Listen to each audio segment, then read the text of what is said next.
Yeastar P-Series PBX can be deployed as a cloud-based business phone system in Google Cloud. In this video, we will show you how to realize the installation step by step. Of course, if you prefer a manual on paper, please go to the description to find our link for installation guide. First of all, we create a new virtual machine instance for our PBX. We need to make sure we have payment methods associated with our Google account, like PayPal, credit cards, and so on. Now we log into our Google Cloud Marketplace. Search for Yeastar. Here you will find Yeastar P-Series phone system. We can click on Launch. Then we select a project associated with the Yeastar P-Series phone system. And here we can name our deployment. Then we assign a service account for it. We can either select an existing account or create a new one. For the next step, in Zoom, we can choose a server that is close to us to get reliable service. Now we set up the capacity for our virtual machine. In machine type, choose general purpose. Then we can select a series based on the extensions and concurrent cost capacity of our PBX. Here we offer you a form for your reference. For series, if your PBX is smaller than 50 extensions, choose E2, but if it's bigger, go for N1. Now in machine type, we go with custom. Here we can choose the cores and memory needed for our virtual machine. Of course, we want to minimize your cost. Therefore, we offer you this form, so you can pick one that is most appropriate for your need based on the size of your PBX. Then in boot disk, select the boot disk type according to your needs.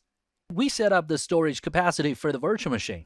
It depends on our PBX size and the call recording storage we need for the PBX. Once again, you can check the form. We have suggested an ideal capacity for each size PBX with call recording enabled, as well as disabled. Then we go to Network Interfaces. Here we choose Default. Then in External IP, we choose Ephemeral and click on Down. Now we have a working public IP for our PBX. When everything is finished, we click on Deploy. Now if everything goes right, we'll be on the deployment page. Here we will see that everything's correctly installed, which means that the virtual machine has been created and the PBX is already deployed. Now we can move on to add firewall rules for our VPC network. This rule will be our access control for incoming connection to our virtual machine instance. Search for VPC networks. We can easily find it. Click the VPC network for the PBX. Then click on Add Firewall Rule. Then we can set up the firewall rule. Name it first. Then in Direction to Traffic, select Ingress.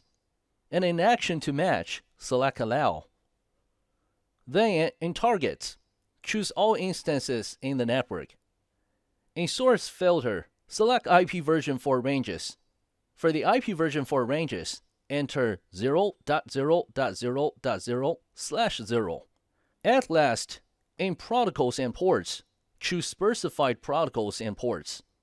Then enable the protocols and ports as shown here. When we're done, click on Save. For the next step, we need to get the external IP address of the PBX. Search VM instances.